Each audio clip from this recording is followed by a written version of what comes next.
All right. I'm ready. She said, are you ready? Yeah. All right. Yeah, okay. All right. Are you ready? I'm ready. Oh, my gosh. You should see where the three of us are looking at each other like, Are we going to do it? Yeah, like the good, the bad, and the ugly. We're like, basically, are we going to do this? Whose eyes are shifting left first, We're here. Well, we're here. We're doing it. It's Eat, Talk, Repeat. Another week of just the two of us, Just John. the two of us. We can make it if we try. Just the two. Okay, sorry. What's your nickname today? Let's call me just the Imperious Epicure today. Okay. John Curtis, the Imperious Epicure. All right. And where can people find you? At John Curtis on Twitter. No, I know, at John Curtis on Instagram, at Eating Las Vegas on Twitter. Let's just leave it at that. Okay. Enough of everything else. I'm Ash Watkins, the Hamburguesa Principesa of Las Vegas. And you can find me at Ash the Attorney on all platforms. Reminder, follow, subscribe to the show, leave us a review, Apple Podcasts, Spotify, YouTube. You can reach out to us also by email, carrier pigeon, all of the above. Cheers at eattalkrepeat.com. And we will forward all of your hate mail to Sam. That's our promise. Well, we also got some really nice stuff. I heard from my friend Paul. Yeah? Remember? He sent, I'm looking for it right now. Oh God, my inbox. If you're not on top of your inbox every day, you can suddenly have. You're drowning. You're drowning. You can have 100 emails that you have to get through. The worst is when you see an email at an inopportune time, and you're like, "Ooh, I can't wait to read that later." And then 3 hours goes by, and then it's gone. Right. It's buried. It's gone. You can't find it, and you're like, "I didn't make that up." The worst thing, you said if 3 hours goes by, is when late at night, let's say you're sitting in bed, you're scrolling or everything, you get distracted, you go, okay, I'll look at that tomorrow morning. You put your phone down. Now 7 hours goes by, 8 hours goes by, and you're like, what the fuck? Anyway. Yeah. So I'm trying to find Paul's. And you're retired, and your inbox is off the chain. Oh, it's nuts. It's nuts. Now I'm trying to. Paul, who's moved to Florida. My name. I got to start with this because I love this guy. Okay. At the launch of my last book. Oh yes. On basically in the end of February 2020, 2 weeks before you know what hit, we have this great book release party. This before I knew you guys, and we have like 150, 200 people show up. Yeah, it was a big thing downtown here. We're at the bookstore. What's it called? Barnes and Noble? No, down here. Oh, the cute one. The real cute one. Oh no, I can't. I'm sorry. I'm glitching on the name. Right. Oh, what is it called? I know this. Yeah, not the written This is word. Embarrassing. It is embarrassing because they put this on for me because they love to feature local Come authors. on, it's the local downtown bookstore. The Writer's Block. There it is. Writer's That's Block. it. We all had Writer's Block. Yeah, so we had Writer's Block about Writer's Block. So anyway, they put this thing on because it's a book release. It's my 8th edition of Eating Las Vegas. And I get like 200 people there. And speeches are made. We have a panel discussion with James Trees we'll talk about later. And Nicole Brisson. We have lots of interesting stuff. I read excerpts from the book. It's all great. And then, of course, 2 weeks later, COVID hits. Dun, dun, dun. And that's the death of that. Like COVID killed. Everyone was like reading your book and going, oh my gosh, this is great. And then it's like, I can't go anywhere. I can't wait to go here. Oh, I Closed. guess not.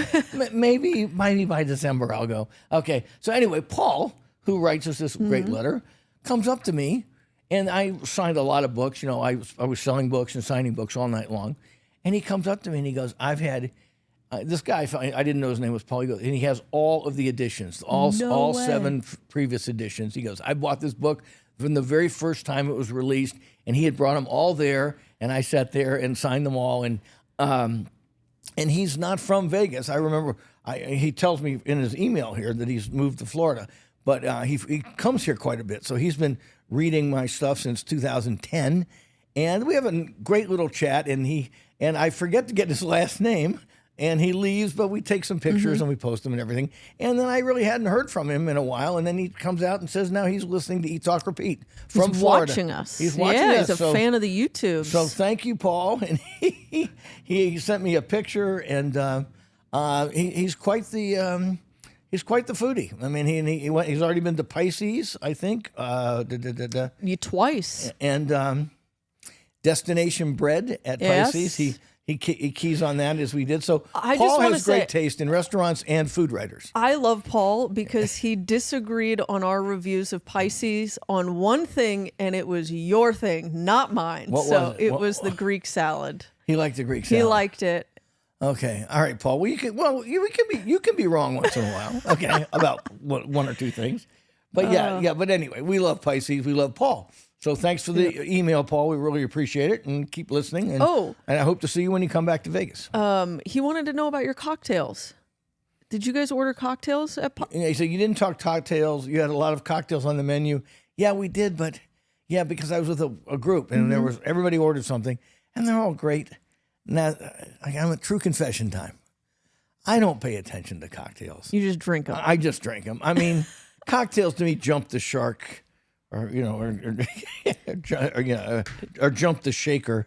At least a decade ago. I mean, with all the twee stuff and the tinctures. Well, I'll tell you when they jumped the shaker. When they became craft cocktails. Yeah. And what was that, about 15 years ago? 12, a dozen years ago. And about 10. And now I take them for granted, Paul. Apologies. Because when I go to these restaurants and bars, Petite Bohème downtown, Jammyland, you name it.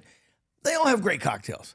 Cocktails are I just take them for granted now. And if somebody goes, well, we're doing this with that, and we house make our tonic water or whatever they do, they're delicious. And the mixology has come a long way from, I was a bartender once, and we had a gun, and one gin, lime juice, sweet and sour whiskey. That's all I had to do. I had to work two guns. And how long do I hold it? How long do I? Yeah. And that's back when cocktails were $1.50, but in the Stone Age.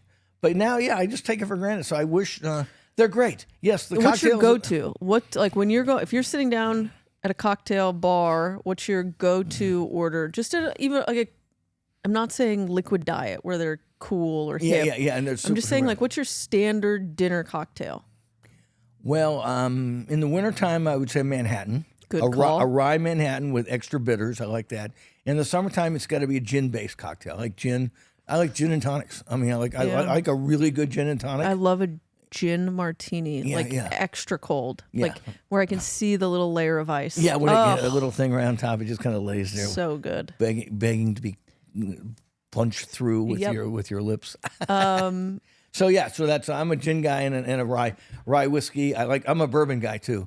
If I'm going to drink, it's going to be a bourbon-based cocktail or a rye-based cocktail. Unless it's hot out, then you're going gin. Always gin. And I'm a citrus guy, and I like fruity cocktails. And so sorry, you look like a fruity guy. Yeah, it's Pride Month. Considering it's Pride Month, you're very subdued in your white shirt. Normally, you've got like pinks. Yeah, salmon. This is just orange. I just grabbed it off the rack. Well, thank you for asking. My favorite cocktail right now after work is I am so basic. I love trying espresso martinis. Oh, come on. How trite is that? I know, but I need the upper after a long day. Mr. Retired Guy, let me... a white girl who loves espresso martinis. What were the odds? What do you like? I bet you used to drink Cosmos back in the day, too. Ew, no. Of course, I wasn't 21 back then. No, so I love a good espresso martini. Also really enjoying the Carajillo. Which is very Which good. is sort of the Mexican version of it with the Liqueur 43. Mm-hmm. Yeah. And I also make them add cinnamon on top. That's my little extra pro tip. It's really good. Didn't we talk about this some weeks ago with my friend of the show, Christine and Greg? She's an espresso martini girl. And she said, the best ones in town, a lot of them do them out of a mix and they have the espresso. Mm-hmm. The ones, the bar in the Wynn, I never know the name of it. It's at the beginning of the Wynn Tower. Parasol Up? No, this is the one sort of over by... B-Bar. Yeah. Is it B-Bar right there on the corner? No, it's the one that's on where the Wynn suites are.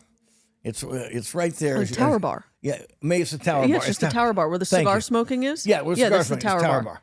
They make so Christine said you got to go here, and sure enough, they pull the espresso fresh and make it right there. And and she's an aficionado, and I had it, and I went. I'm not an espresso martini fan, but if I'm going to drink them, I'm going to go there. It was really good. I don't know if I've had one there. Yeah, you should try it. It's really nice. Yeah. All right. I mean, they get you buzzed and drunk at the same time. Yeah, that's what I had at Pisces. I sat at their bar before dinner and loved the espresso martini. The idea of just ruins your palate. You're putting espresso on top of your tongue along with strong alcohol. That's a compliment in disguise. You're saying I have a palate to begin with. Yeah, well, that's true. I'm trying to raise you right here. But, I know. Okay. I'm trying. I'm resisting. Paul, thank you for watching. Glad you've reconnected with John and all of his food opinions. Thank you. And if I ever write another book, I think we should do something online. Yeah, well, Compete with Eater. Let's take him down. Yeah, let's take him down. Well, it'd take a lot of work. You're retired now, so it seems like you've got the time. Yeah, well, you would think, but every day it seems to be 3:30 in the afternoon before I'm even getting started. I don't know why. I'm jealous. Yeah. Okay, where have you been? You've been to Bon Noodle Korean. Brand new Korean place, right where H Mart is. Marigold, fine Indian cuisine. Got out of Jones for that the other day.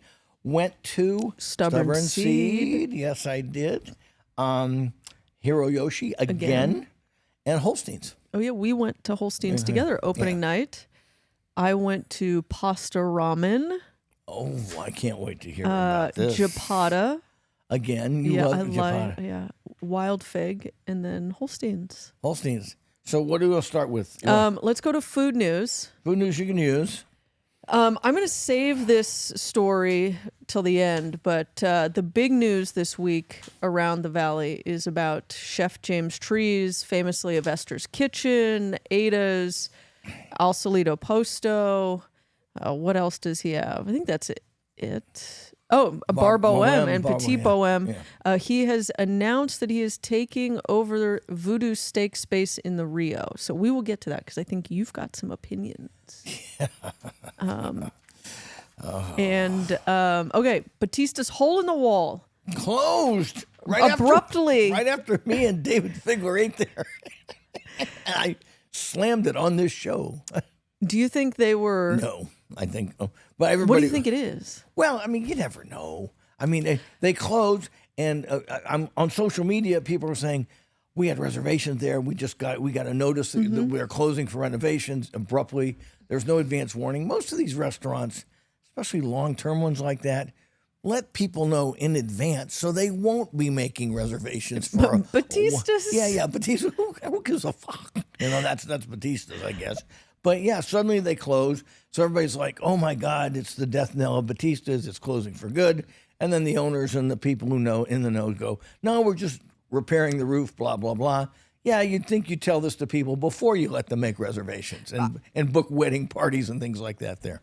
Okay, so my thought, first of all, if it was truly a renovation and planned out and thought out, yes, I think Batista's would have given people notice, would have blocked off reservations and stopped people from doing it. Also, I'm going to give Batista's maybe a little more credit than is due that they would have scheduled it over Formula One weekend when they're constantly crying about how Formula One shuts them down effectively every year. Yeah. So if you had to shut down for renovations, you would just coincide. You'd mitigate damages, is what I would call as a lawyer. That's your duty as well. So here's my take, also a legal take. I think they had something go wrong. Yeah. I think something failed, something fell, something... It was an emergency or a semi-emergency. Yes, yeah. And there was no choice. My thought, too. And they're never going to admit it, but that's what really happened. Yeah. Yes, and there might be a legal action around it, and that's why they're not announcing why they're closing. They're just fixing the problem. Right. So that's my take. And it's their business. They want to close abruptly for a week or a month. Let them do it. Yeah. So anyway, if you love Batista's, okay. If you had a reservation, I feel sorry for you. But You'll have to wait to go there. If you had a reservation for Batistas and you suddenly got closed, where would you pivot to? Chicago Joe's or Piero's? Well, if you had a wooden mouth, if you were that crowd, which is the wooden mouth crowd, Or stage door next door for a hot dog? boiled in beer. Oh yeah, that. Yeah. Oh God, I've actually gotten drunk at the stage door many years ago. Oh man, We're I'm talking jealous. Jägermeister and Miller High Lifes. Okay, this is 1993, if memory serves. Yeah. Wow. But anyway, yeah, Piero's would be your natural pivot. Yeah. Chicago Joe's is too small Too far away. and too also. far away. You want to go some. Oh, what about the? Maggiano's, for a chain yeah. place if you insist. No place good. The people who go there don't want good. They just want sauce. Yeah, I don't know what they want. Chicken You should parm. go to. Do we even have one here? What are they called? Buca de Beppo's. Yeah. Yeah, similar. I feel like that's There used to be one down Flamingo down there too. Yeah, which is bad Or- food and lots of it. Yeah. Capos. Capo's perfect. Go to Capo's. There you go. You Okay, des- we you just des- gave you. you. You deserve each other.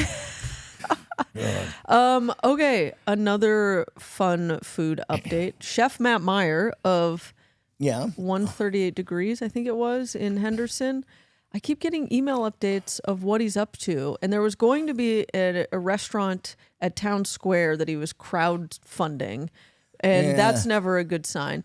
But then I just got a new email. He's doing like private dinners. There's going to be, I guess, pop-up dinners to come and be announced. But this was the interesting one. There's going to be a food truck. It's going to be called the DAMM, DAMMM food truck. And it's short for Dry Aged Meats by Matt Meyer. And it's going to be in the Arts District. A food truck with dry aged meats. Wood-fired. Patrolling the arch. What do they do? They I don't just know. pull That's into all I know. parking I'm lots? going to read you everything I know. Wood-fired, dry-aged Wagyu burgers, beer-batted Murray cod, or a king salmon, built on a Grillworks Langolier grill with smoke roasting precision.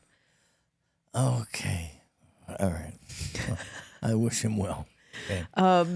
I mean, these chefs, these hardworking chefs are always looking for. I mean, they're just business artists. people.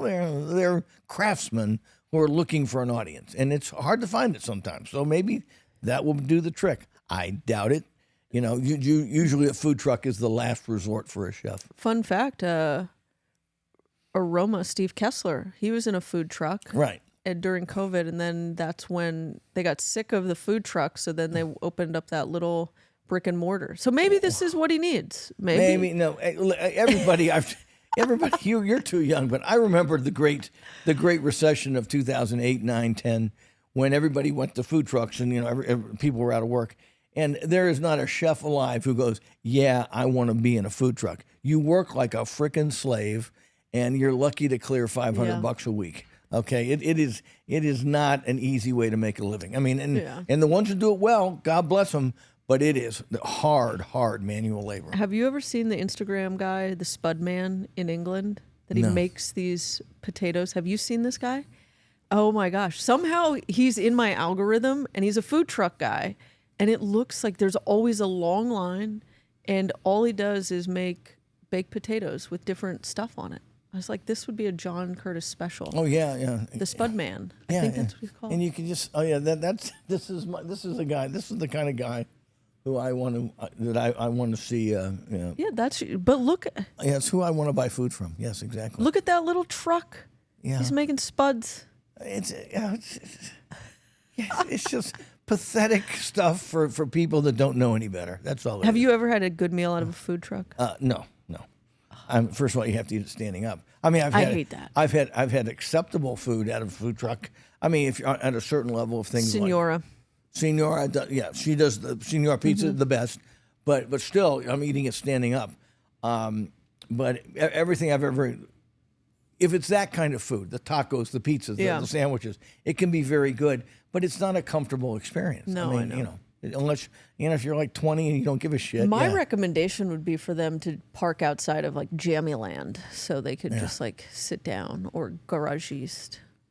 the best thing would be to make a deal with Jamieland so he could cook the food in Jamieland and out of that kitchen. Oh, now you're taking him out of the truck already. I'm out of the truck. Yeah, I'm just trying to help you out here, Matt. Okay. Okay, that's a fun update. Next is actually a really exciting update. Echo Taste and Sound.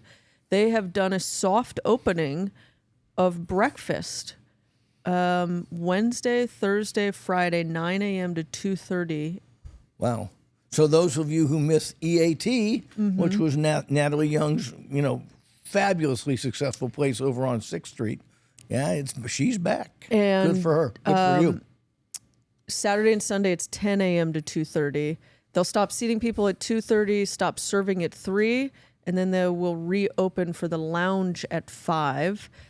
She posted this on Facebook, and we're trying to coordinate a podcast there, John. I know. Well, just because I'm thinking of it, those hours just made my head spin. And a friend of the show, JB, who we all know, nothing gets him more exercised than these restaurants with weird hours like that. That's we're open from 8:30 to 2, and then we reopen at 3:30, and then it's like, he really gets mad about Grinds it. his gears. Oh yeah, well, 1228's been doing it forever. Oh, they were the. I mean, you just want to. You're in a business. I just needed like, an algebra degree to do well, theirs. We open at 8 and we close at 5. Yep. We open at 7, we close at 7.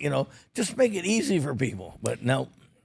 And okay, someone asked, "Is the menu the same as Eat?" It won't be. No. Nat said no. There's some similar items, some new items, but apparently that she has destination pancakes and The best thing. You've never had them, have No. you? Oh my God. Oh, Nat Young's Yeah, see? pancakes are world famous. I see. There we go. There I you go. gotta go. You were there. Okay, so that's gonna be the new thing. Also, I found out Winnie and Ethel's is doing dinner again on certain nights. Well, that's interesting. Yeah, shit. Where did I see that? Where did I read that? Yeah, Winnie and Ethel's is doing dinner.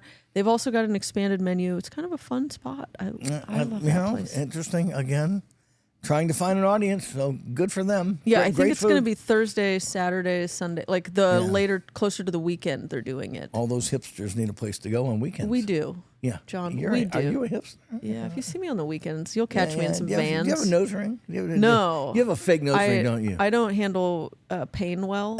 No, you don't have to make a real one. Just get a fake Oh, one. get a fake one? I'll show up one day with a fake nose ring. Yeah, a big one, just like Yeah, a big old just cow little thing.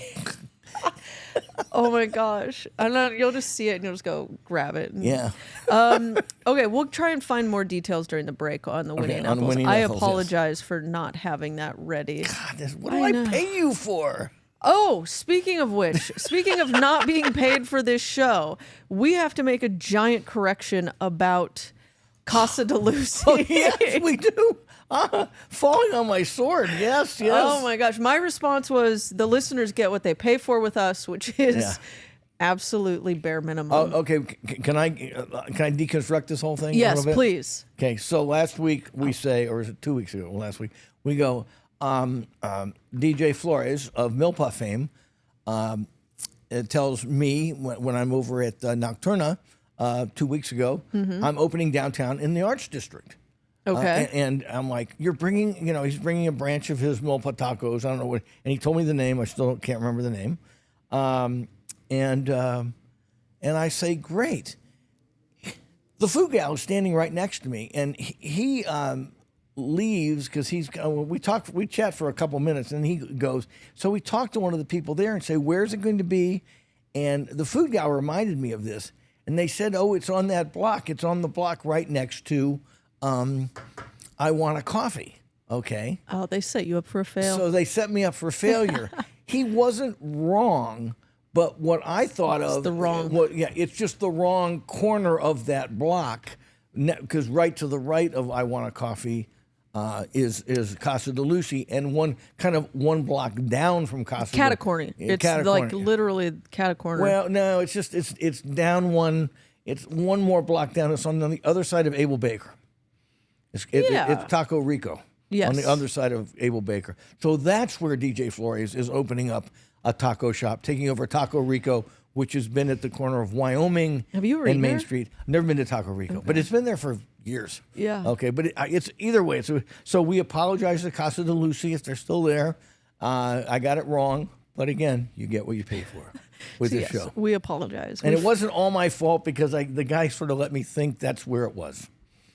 Yeah, never. Yeah, don't take complete blame for it, John. I apologize, but okay. So Winnie and Ethel's, they are starting May 30th through June. Oh, opening dinner service 5 to 8 p.m. It looks like.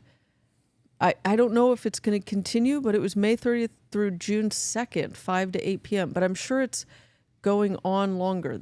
I don't. I thought I had an update. I don't. Let's keep going. We're stumbling. We're just stumbling through this. Well, you know, let me tell you something. I mean, I blame the rain. here's something that I think in our defense. I listen to a lot of podcasts now because when I take my walks and everything, even when I'm at the driving range hitting golf balls, I'm listening to podcasts. And some of these podcasts, at least we get down to brass tacks pretty fast here. We A try. lot of these podcasts way more successful than this one, you know, with huge listenerships. I mean, you plug them in, you put the thing on. They spend the first 10 minutes like, hey, man, how's it going? Oh, my kid's got a head cold. Oh, yeah, you know, my God, I had to spend the whole morning getting an oil change. And, you know, whatever happened with, yeah, you know, they just talk about bullshit. Yeah. You know, you're just like, you know, tuning in because this podcast should be about something. And usually there's 10 minutes of nothing, nothing. That's in a lot of them. And so I think we avoid that mostly. We try. Okay, so here's the deal. It was a soft launch at the end of May. Thursday through Monday from 5 to 9 p.m., Winnie and Ethel's is doing dinner service. And apparently the menu has some expanded items. It sounds really good. I love their food. Yeah, and it to me, it's just comfort food taken to a different level. Yeah, it's got like pork belly wings, catfish and corn fritters. They've got, let's see, some pork porterhouse. Wow. Blackened rainbow trout, a caveman burger, black pepper barbecue meatloaf. And yeah, so go check them out. Yeah, go support them. And be hungry when you do. Yeah. Oh, but I love their pancakes. Yeah. Pancakes. You should be the pancake principessa. I know. Except that one's really hard on the waistline. Yeah. And productivity. Yeah, you start a day with like just a Yeah. stack of pancakes and oof, And done. we've already had this conversation, but are you a butter and then the syrup or just plain then butter? And I eat mine in stages. Do you do the same thing? Yeah, so I will fully butter the pancake. Yeah, in between, between, yep. and you get it all lathered with Yes. butter. Yes, and eat them that way for a Yes. while, right? Always go there a few bites. Yep. Yeah, that is how you get the true essence of the pancake. The true malty richness Yes. of the pancake. And yes. then from there, I will start dipping yeah. a little syrup. And then sometimes at the end, I just dump Yep. a lot of syrup on it. Yep. Yes. It's exactly the way. We have something in common. Look at us. Who knew? We could share pancakes. There we Okay. go. Okay, let's get to it. All right. You came down with your top 11 steakhouses. Yeah. Are Well- those in order? Pretty much. It started because you posted. We could nibble around the edges of that, but Yeah. the top five are pretty much my top 5 or 6. You want me to run through them? Yeah. Let's go. So John Curtis was nostalgic and posted about the old 20 years ago, the top steakhouses. I did my 5 top steakhouses, and it was Kraft Steak, Prime, Charlie Palmer Steak. I think I misspelled Charlie Palmer and then Steak. there was Del Frisco's. Del Frisco's, yeah. Yeah, I think it was. Are we missing one now? Maybe. But since then, Delmonico was on it. Delmonico, exactly. So you came out in response to the 20-year-old post about the best steakhouses. Right. You gave this list. Cut by Wolfgang Puck. Okay, let me just, before we Yeah. get there. Yeah, looking at it again. Number 1, Kraft Steak. Number 2, Prime. 3, Delmonico. 4, Charlie Palmer Steak, misspelled. And 5, Del Frisco's. back when it was new in town, and it really brought it big time back when it first started. I read Prime just reopened. And the Bellagio? Yeah, they had shut down for a renovation, but they were serving people out of the old Picasso. Yeah. Well, good. I hope they renovated the menu, because I used to love Prime, and I went there dozens of times. But the last couple of times I went, it was the same. They hadn't changed anything about the room it wasn't or the menu. inventive. Yeah, and it was maybe in its day, but 25 years on, it was like it's the exact same tuna tartare, the exact same cornbread. It was just getting tired. So good for them. Anyway, so that was them. So continue. That was 2004 when I wrote that list. Okay. So now we go to 2000. So go through them. Cut by Wolfgang Puck. Nice. Bizarre Meat by Jose Andres. Carver Steak. Harlow Steakhouse and Bar. Peter Luger Las Vegas. Scotch 80 Prime. May Dailies. Delmonico. Nico's at Durango Station. Oscar's Steakhouse. Joe's Seafood. Right. This is such shit. What do you mean? How dare you disagree with me? You know what I said on Twitter? I said, first of all, I remember this. Don't even think of arguing with me until you've eaten at all of these as often as I have, which you haven't. I have not.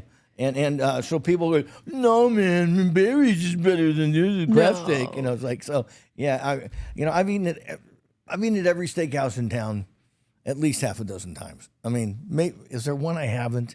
Maybe Emmett's I haven't been to half a dozen times, but I'm not going back to Emmett's. Yeah. Anyway, go ahead. Tell me why it's full of shit. I think Golden Steer belongs on this list. No, it doesn't. Golden Steer isn't even. It does. It can't even touch the hem of Joe's Seafood's garments, and Prime Steak garment. Of Harlow? Yes. Oh, God. No. The cooking at these, again, just to school you, my young friend, I mean.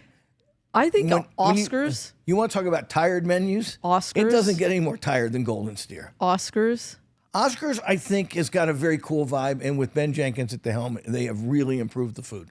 It's not as groovy inside. It doesn't have the certified vibe of a Barry's, but I like the food there a lot. Okay. All right, and Golden Steer, I'm sorry, it's like I said, it is at best the 13th best steakhouse in Las Vegas. I think it belongs in this list. Why? Because of the food, or because everybody wants to go there? No, I like the food. I think it's a standard steakhouse fare, which I look at Oscars. It's standard steakhouse. I look at all right. Delmonico's in its day. I also really Joe's Seafood. I've had steaks there, and I don't think their steaks are that great. I like Joe's Seafood as Prime Steaks as an overall experience, because you get a lot of good things. The fried chicken there is one of the best things they have.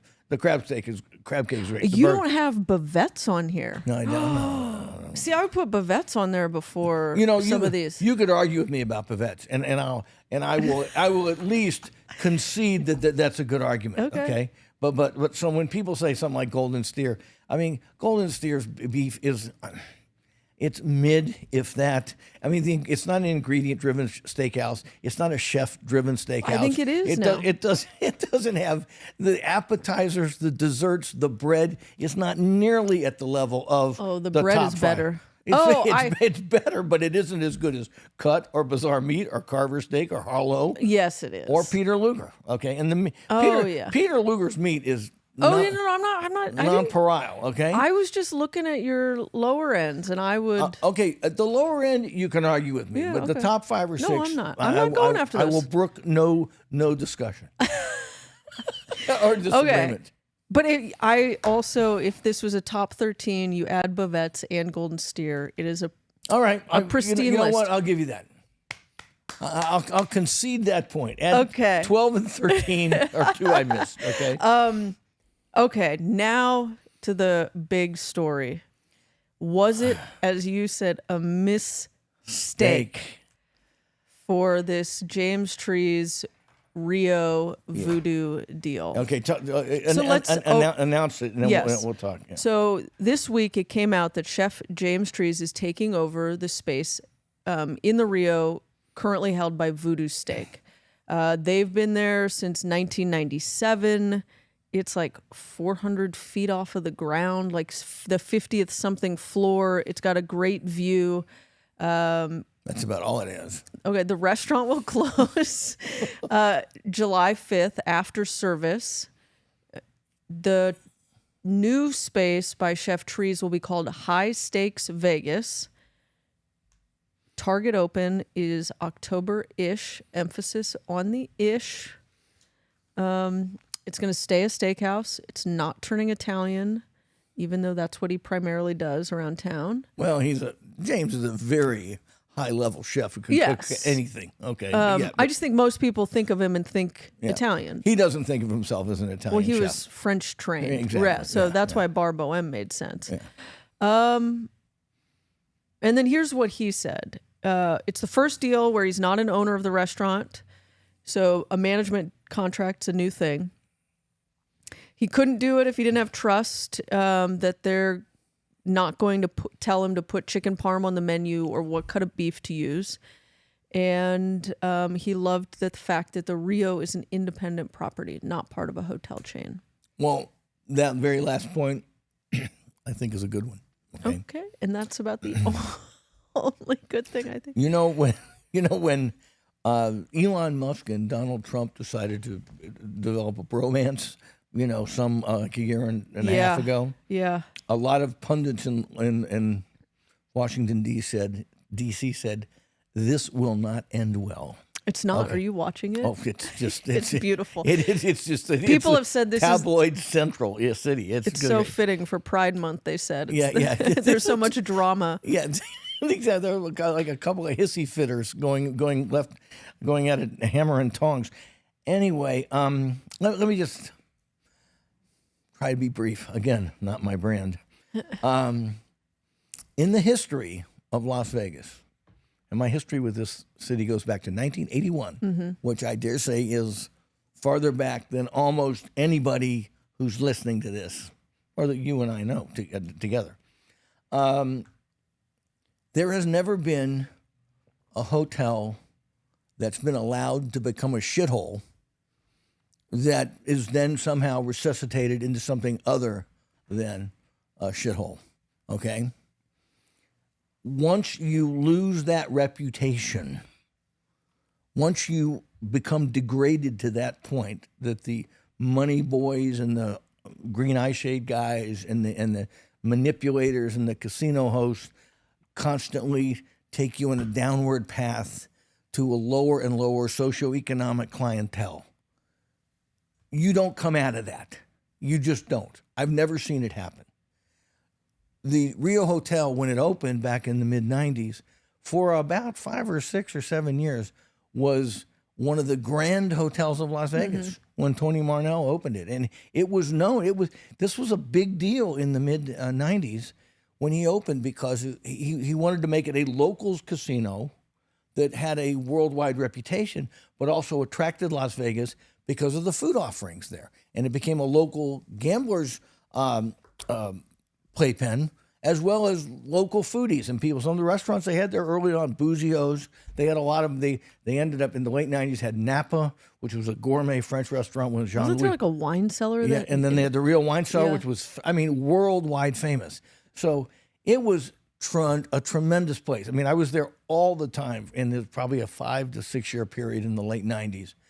And then, then it got bought by Caesar's Palace, I guess, owned it, who I can't even keep up with all the financial machinations that go on with these casinos these days.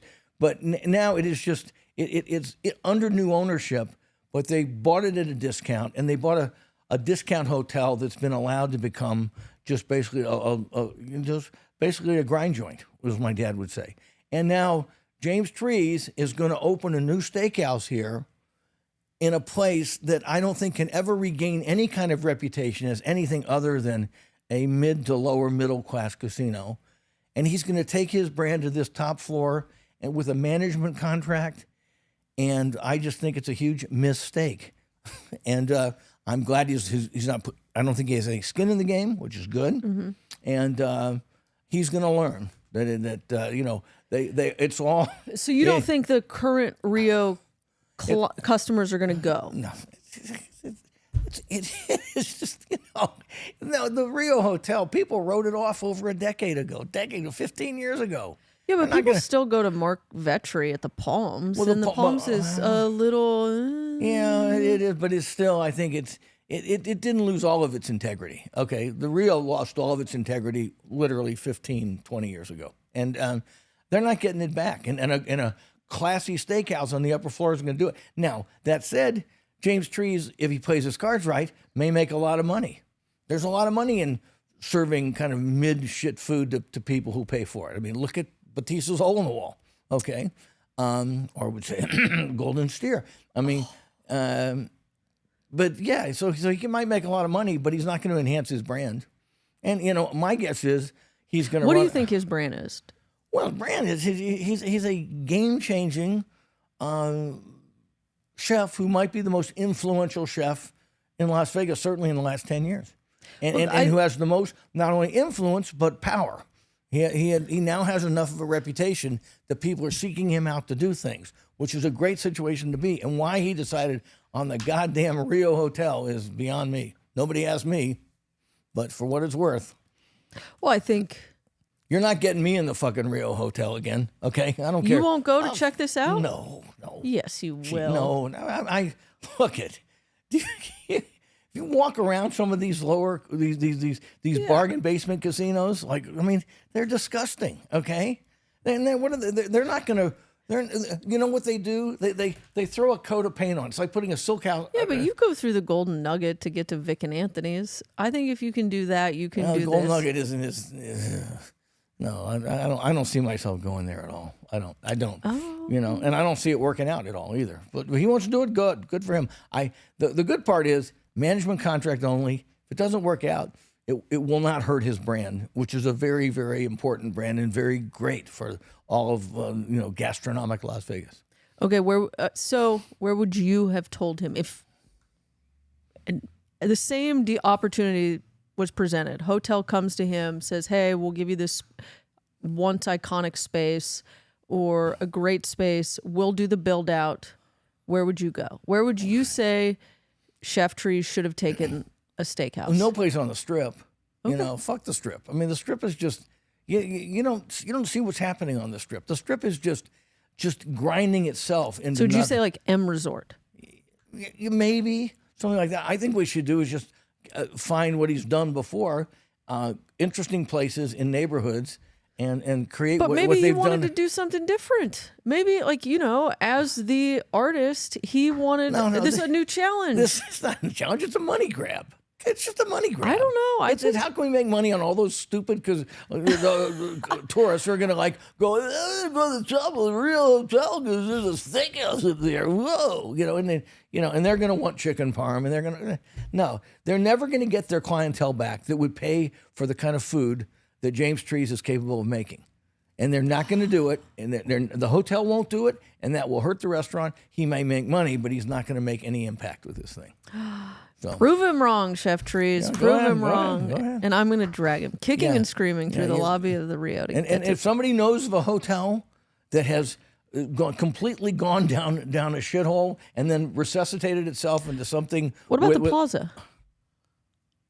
Plaza? No. Before Jonathan Jostle's. He's done a good job with it. A great job. Yeah, he's done a good job with it, but the former glory has not been restored. Okay. I know, but Oscars survives there. Oscars does. And you'll traipse through those halls to get to it. You don't have to traipse far. You go up an escalator. Okay, and so you're you're gonna go in, get in an elevator, and no for steakhouse food. No. When, as I just told you, there are like a dozen better steakhouses in town. And what I'm saying, listen closely. What I'm saying is, you cannot in that hotel make a steakhouse that will compete with the best steakhouses in town. You can't do it because the hotel won't support it. The clientele won't support it. So if you're going to have a mid steakhouse in a mid hotel, why do I want to go there when there's a dozen? I think he needs to make sure that there's a dress code, because it will be expensive, and I don't want to go up that elevator and then sit with people in cargo shorts. So I hope they enforce a Cipriani-esque or. You're making my point for me. fucking Golden Steer's in a strip mall, and they can enforce it. So They can now. Yeah, but so I think James Street. 5 years ago, Golden Steer was begging for customers. Okay, but now because of smart management and better food, because and- people are going back. I mean, people don't go back for shit food, John. They don't. Golden Steer is surviving on its internet reputation, and God bless what they've been able to do with that. I disagree And entirely. I don't think that lightning's being caught in any new bottles around town anytime soon. That was coming out. Somebody had to make a big impact with COVID, and Golden Steer did it, and God bless them. So the only one I think that can recapture former glory, Piero's. I would think Piero's could with the right management and the right. Why do you think Piero's can do it in?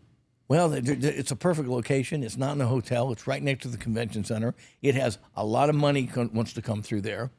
And you're not going to get the people who want to pay those kind of prices. And unless the Rio suddenly becomes the Win Encore, which it ain't happening, baby. It ain't happening. They need to start offering to shuttle people in. Yeah, exactly. Yeah.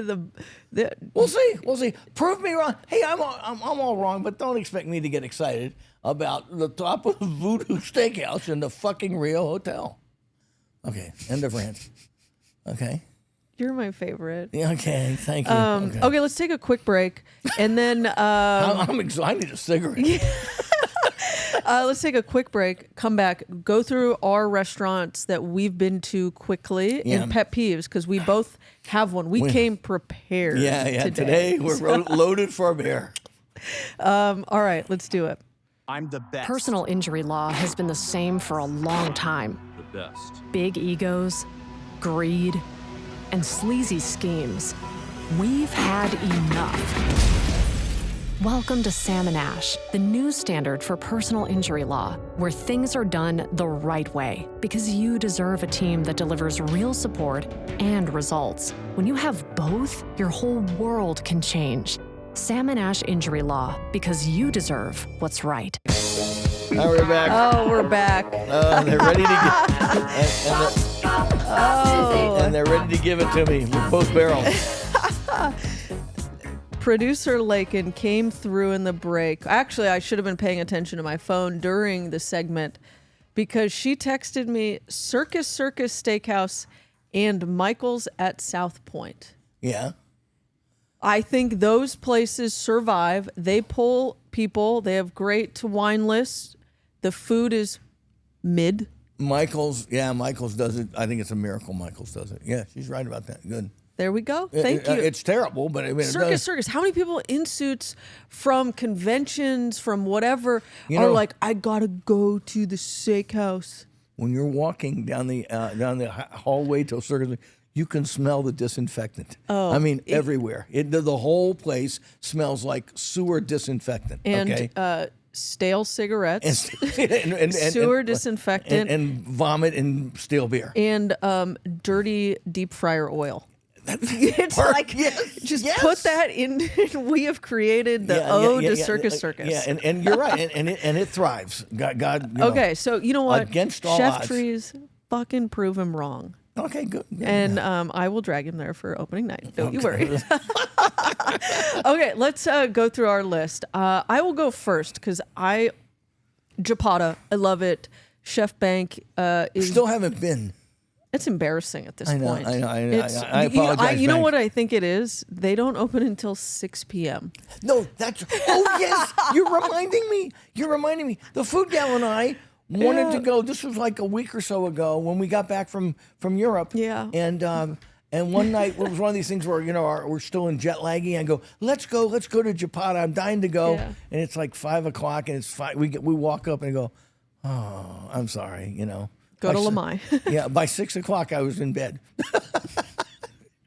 So look, he's doing great small plate Thai food, really, really incredible stuff, and changes the menu often, so don't get too attached to anything. Yeah, for wine lovers, yes. of Thai street food, you will Jopada. find gems on his wine list. What did Mr. Hollywood and our friend Kelly, that we were there, and it's this white wine, Aubert.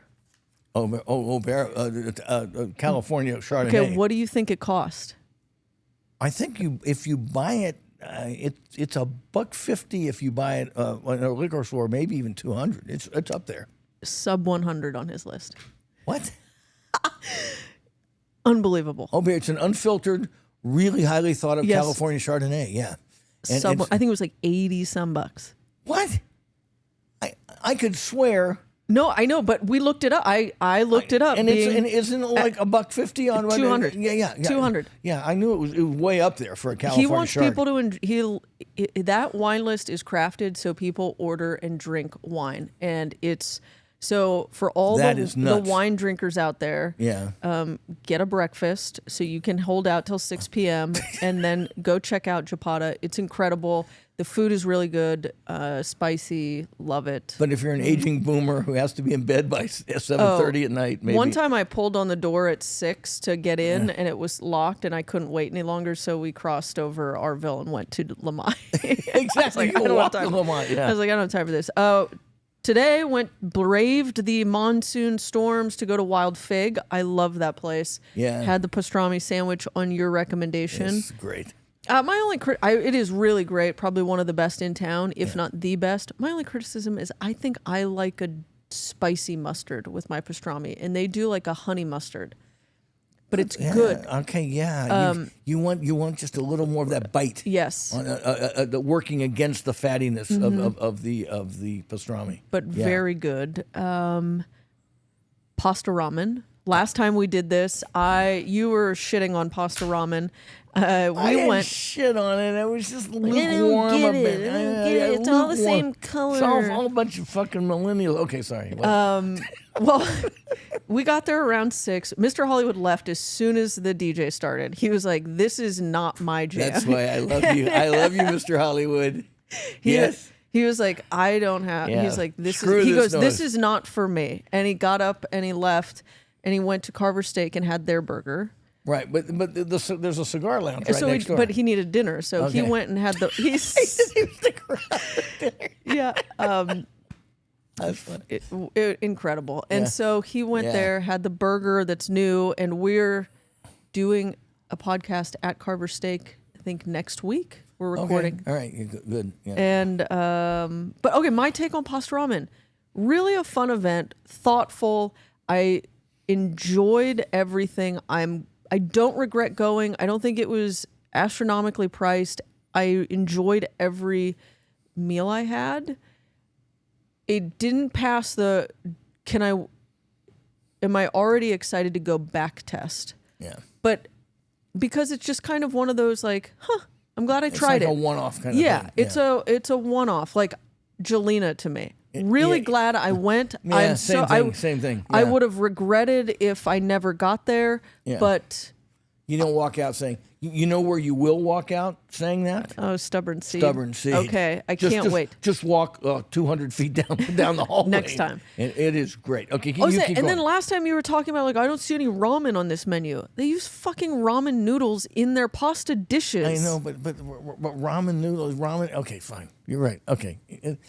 You wanted like a ramen soup? I don't know. I just kind of thought it was going to be more multifaceted than 3 or 4 pastas that all tasted the same. But we agree. I could live on those bao buns.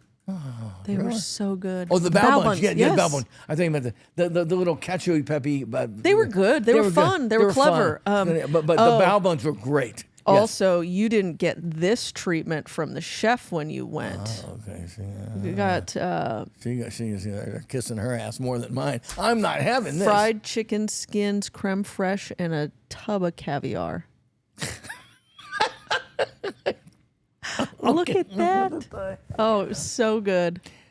Okay. Oh, that is a lot of caviar. It doesn't look like particularly good caviar. Oh, it was really good, actually. Okay, I think and it's then- my lighting. Fried chicken skin. And what is the big white blob right there? Creme fraiche, like whipped just creme. Yeah, whipped Oh, creme I see. fraiche. So you're supposed to put the creme fraiche in there. Yeah, it was It's, more of that trendy caviar snorting shit that you're that you generate. always do. That Yeah, you yeah. always. I've done it. I do it at the point of a gun. Okay. Oh yeah, you look so happy when you Yeah, do it. yeah. Okay, and last but not least, we went to the opening night of Holsteins Shakes and Burgers, or Burgers and Boozy Shakes, whatever they call Shakes and themselves. buns or something like that. I don't know. Yeah, very good. Yeah, a lot of fun. A lot of fun. Really cool build out. You've been raving about the build out. Yeah. Loved it. Service was top notch. Super comfy. The people were on it. On day one, they were on it. Yeah, I thought it was Food Gal great. had a pet peeve. What was it? The booths. We all talked about. Oh, they were too high up. They were too high, so our feet. Yeah, yeah. That's a good pet peeve. It's a great one. It's like, remember, I've said that before. But sometimes these restaurants open, and you sit down and go, "Didn't anybody sit in these chairs?" I mean, the food gal is a smaller woman, but she's not a tiny woman. Yeah. Okay, she's 5'3", 5'4", and she's going. It was like. The seat was too deep and it was too high off the floor. And so, she said she couldn't sit back far enough and she couldn't sit up far enough to get her feet touching. I know. I mean, don't they have human beings sitting in these things before they buy them? Yeah, you think you like walk around and test them. Yeah, or just nothing well, but it was six. like Yeah. the other one we always complain about is 1220 Main. They've got the half horseshoe booths, and you stick to them, and they're awful. I feel like I'm like, this is what a rat feels like when it gets in one of those traps. Yeah. I told David Robbins and Dustin Lewandowski. I said, no, don't put me in those stupid booths. I mean, they're not comfortable. I mean, I'd rather sit in chairs. Oh, they're comfy. You just can't get in or out of them. Once you get there, they're fine. And so it makes the awkward moment of like trying to hug someone when they show up because you're like, I gotta shoot. Yeah. It's like you're like a cockroach stuck on the thing. Yes, it's exactly. Get me out of here. Oh my God. Okay. But really good food. We had 3 burgers. We did the Billionaire Burger, which had foie gras. I did the green chile burger, and then the food gal ordered the classic or the OG. And we like the classic Everyone best. loved the classic the best.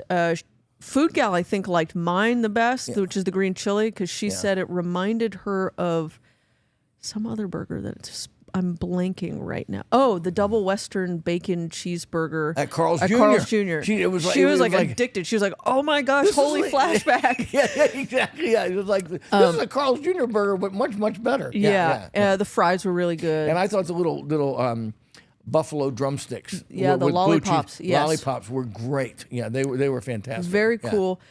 They just opened. Check them out. We passed on the boozy shake because it's like 5,000 calories. Yeah, they're literally 5,000 calories.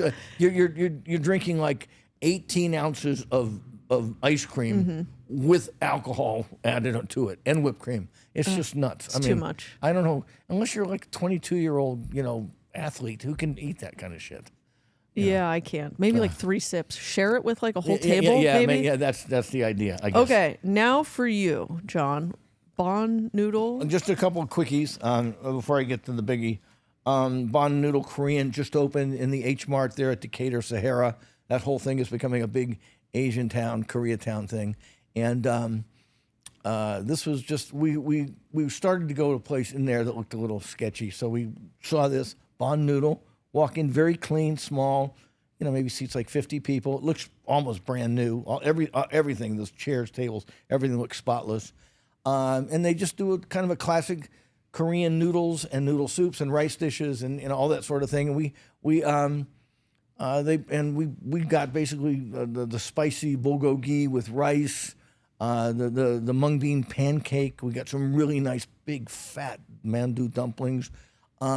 Service was fantastic, and we're eating it going.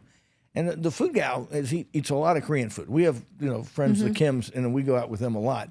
And they're real aficionados because they're Kim, they're Korean. I don't want to, blow their cover, but saying that I have Korean friends named Kim is like saying I have, an English friend named Smith. Yep. You know what I mean? It's like they could be anybody. But anyway, they take us around a lot, and they weren't with us, but I could just taste it. And I could tell they would really like this place. Have they been yet? No, they had not, because we were texting. We have to go together. But it had this bright, clean, fresh. The kimchi was just really vibrant, and it just had a quality to it that just tasted like, it's not just sitting around. They're making it to fresh. order and really nice. Okay. So Bon Noodle Korean, if you like that food, and again, if you're unfamiliar with it, they give you laminated menus with pictures and descriptions of everything, so you can see, and the food comes out exactly like the picture. So it's easy. That's what to I order. like. And the people, they were super nice, and we were the only round eyes in the joint. Marigold Fine Indian. Well, I went back there. Look, we were going to go to Tamba. You were going to go to Tamba? Yeah, down there. Yeah, but again, it didn't open until 6 o'clock or something, and it wasn't open on Monday and Tuesday, so we didn't get there.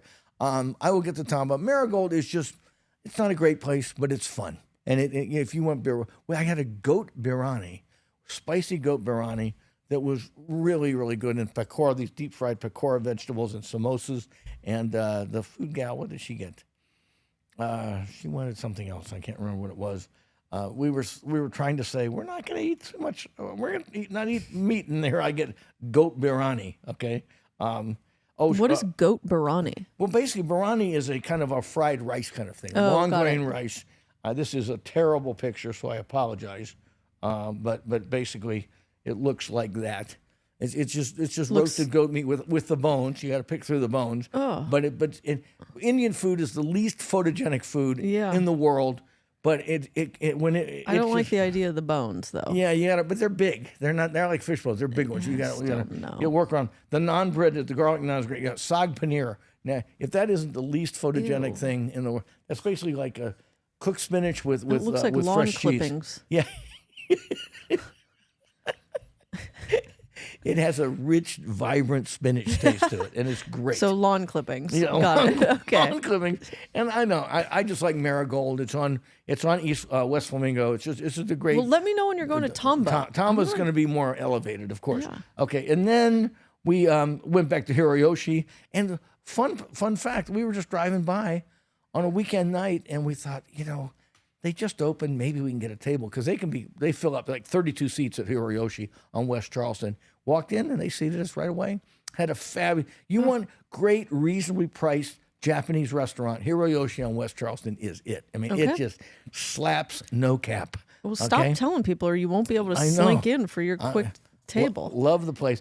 Then the star of the week was Stubborn Seed. Really, I'm surprised. And this is another one. Remember last week I said I kind of walked in like this. You know, going, I'm going to have my dukes up. I'm not sure I'm going to like this place. First of all, it sounds like it's a vegetarian restaurant. It does. It is not. Jeremy Ford comes from Miami. He was on one of those chef shows. We thought we were sneaking in. Didn't last long. Immediately, hi, Mr. Curtis. But we ordered in the bar area. You can order a la carte. The main restaurant is a tasting menu, and I joshed with him. I said, I really don't want the tasting menu, but you can get most of the tasting menu things a la carte in the bar. Oh, and it's that's very nice. comfortable. The barrel chairs that are super comfy. Oh, so you sit low at the bar. Not really. Oh. Yeah, well, counter height. they have a counter bar, a regular bar, but then they have regular chairs. Oh, that's table and nice. chairs with these barrel chairs around them. Very nice. And we had a lot of food. Of course, we ordered like 5 things, and like 10 things showed up. That's the way it works in my world. But I can't remember the last time a roasted carrot dish floated my boat like this that did. Wow. And then he did kind of a tempura fried mushrooms in a black bean sauce. I mean, I'm eating this and going, this is vegetarian food, but boy, vegetarian chefs could learn something from this guy. I mean, it really got my attention. They serve a great little trio of appetizers there. It's not cheap. This is $30 for 3 bites, so it's $10 a bite. But they do like a savory macaroon with caviar for For people me. like you, and this little thing that's sort of like looks like a little wedge of pie, which is like a foie gras pie. Is that a truffle I see? There's a truffle on top, and it's like a foie gras pie. And then of course they did a You're little such a hypocrite sometimes. a steak tartare on a crispy wafer, and you bite into them, and the first thing I said to the food gal was, this is speaking. This is aggressive food. I mean, the chef is speaking very loudly here, and I mean that in a good way. I mean, he is announcing flavors with these dishes. These are not subtle. They don't taste dumbed down for a tourist clientele. This is for people who want sort of, I'm going to show you what I can do to highlight each of the individual ingredients in this recipe. And I mean, it kind of blew me away and every bite seemed to do that. And I mean, I can't, when's the last time I got excited over a goddamn vegetable platter? Okay. And then the food gal, to top it all off, she says, I want the burger. And I went, I saw this not photo. another fucking burger.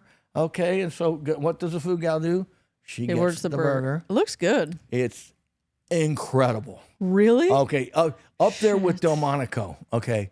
right there. Well, Shut up. Just a giant smashed burger, but caramelized all around, really good cheese. And she kept going, the bun. I mean, my wife. Oh, is it a potato bun? Yeah. I can't make her eyes roll back on her head anymore, but a potato bun can. Okay. So she's like going.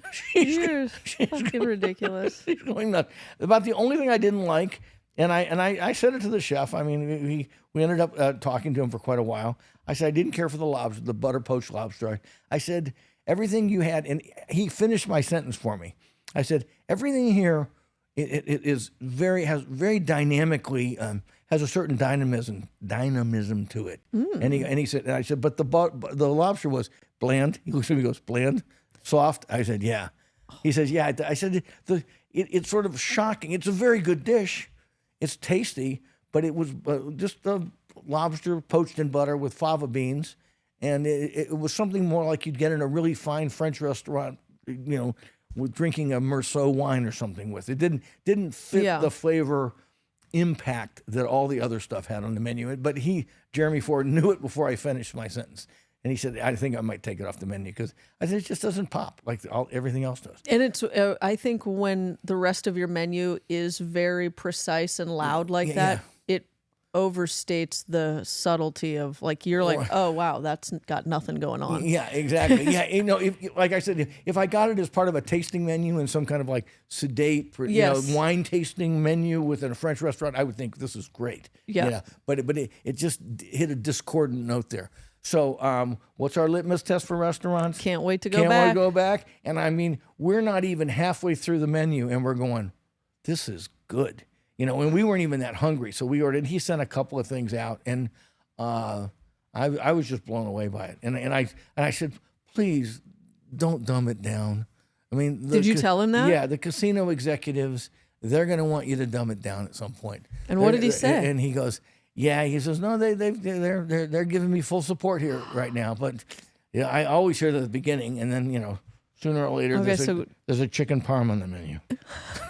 So get in sooner rather than later. Well, I mean, I don't want to be completely negative about anything, but I've just been through this a lot. This was the one little foamy thing I thought was a bit of a cliche. It was sort of foam with a mushroom underneath it, but he called it umami foam with like a really nice local Matsuzaki mushroom, I believe it was. All right, I'm actually booking a reservation right now. But it was that was a bit of a cliche, but again, the flavors just popped, and I went, this is great. Are you technically in the lounge or are you in the bar? If you had to I think it's the lounge. Okay.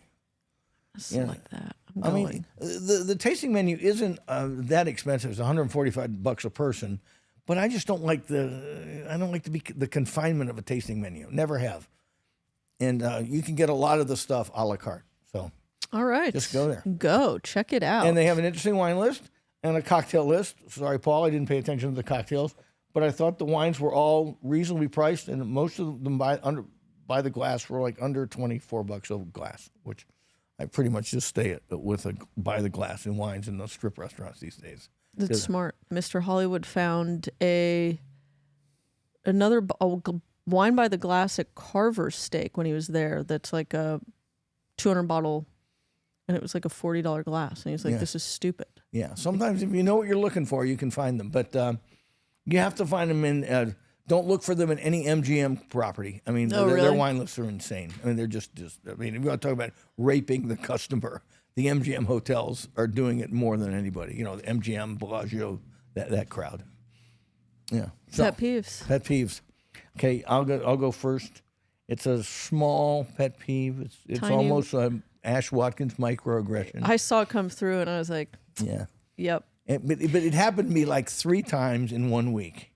When you're sitting at a table with people and somebody launches into a story, or you're looking lovingly into your wife's eyes or something, 2 people are talking, and then there's the waiter. Who had the lobster? You know what I mean? I'm saying, and Ash, and let me tell you, the most important thing that happened? The most important thing was, sir, do you want another glass of wine? It's like, read the frickin' room, dudes. I mean, waiters are so focused on the service, they don't see that there's something going on. And I realize they have to, waiting tables is about timing, but sometimes their timing is so off, and when it happens over and over again, and they're always nice kids. I don't want to get mad. I'm not like some people we know who would chastise the person, but it's like, and then the punchline in, and then suddenly like, sir, would you like another drink? Are you ready to order? Yeah, you're ready to order. Like, I mean, over and over again. So there's got to be a way that you teach waiters and waitresses to walk to the table, or they just sense like, oh, they seem to be, maybe this is not the time to break in. You know what I mean? Yep. You know, unless you're just taking a plate away or setting something down. Yep. So that's a minor pet peeve, but it seems to happen a lot. Find an excuse that doesn't require an interruption to go to the table. Like, just fill the water. Yeah. And then you can leave. But if they're not, and you can leave if they're engaged in a really tight, like intense conversation or story. But then if they're not, then you can interrupt. Well, I would, but the interruptions sometimes are kind of necessary. I get it. If they've got the plates of food, in hand, and you're about to tell me the punchline to a joke, and you've got 3 people leaning in, and it's suddenly like, who had the clam chowder? You know what I mean? It's like, okay. There it is. Yeah. There it is. I know. So it's a tough problem, and I don't know the solution to it. A minor pet peeve. Okay, what's yours? Mine is kind of minor also. It's like when I get a fork and knife dish for shrimp, and the dish still like comes with the shrimp still in the tails or still in their. Well, sometimes that's the way they're supposed to be cut. Yeah, but it's so annoying. Like, take them out. So the principess has to have everything totally cleaned and yeah. So like your mommy used to do for you. You want all your My food? mom did not make shrimp for me. Well, did she cut it into individual bites? She gave me fish sticks. Thank you. Yeah. So no, you want your food cut into individual bites? No. I don't want it cut into individual bites. I just don't want the tail on it. Like What's wrong with the tail? It's shrimp tail. If I'm like having a shrimp pasta, I don't want to have to then sit there and detail the pasta or the shrimp. That's annoying. I think I think it's easier to handle, and I think the chefs think it makes the dish look better. Well, it looks like they didn't just pour them out of a bag or something. Yeah, I guess I don't know. Exactly. I'm sure there's some reason that it's done, and I'm just not sophisticated enough to understand it. You obviously don't eat in a lot of Chinese restaurants where they cook the things with the heads and everything, and you have to just I hate that. Tear the whole thing. I hate it. No, I poor thing. She has to work for her food. We go to Cipriani and they get the langoustines, and it's so good. But I'm like, can someone like manage this for me? It's so messy. Oh my God! Look at poor thing. I need I need a bib. Yeah, well, and apparently a parent there cutting things for you, putting them on. For me next time? I don't know. No, but I don't know. This is a pet peeve. It's a pet peeve. This is. I'm gonna call foul on this one. Okay, just grow up. No, don't serve me like a spaghetti dish with shrimp and tails. Just fucking take the tails off. I'm not asking them to cut the shrimp into bites. I can do that. Tails off. That's the name of the episode. Tails off. And you know what? While you're at it, put it in already spin the spaghetti into individual little. Oh, I'm kidding. I'm kidding. Oh, I'm joking. I'm joking. I just don't want to have to manage shrimp tails. Yeah, shrimp tails are with a fork and knife. Deal. I win the pet peeve battle this week. My pet peeve is a more legitimate pet peeve than yours. Although your pet peeve is kind of tough. Like, that's a tough one. Yeah, I feel sorry for the waiter coming in with the trays, and they're like, and we're in the middle of a story, and if you're long-winded like some people in this room, you don't like to be interrupted. I know. Speaking of long-winded, this is a long episode, John, and we got to end it. All right. That's it. Good night, Canada. Go Edmonton. Oilers, baby. Oilers. Way. Yeah. Oh. Good night.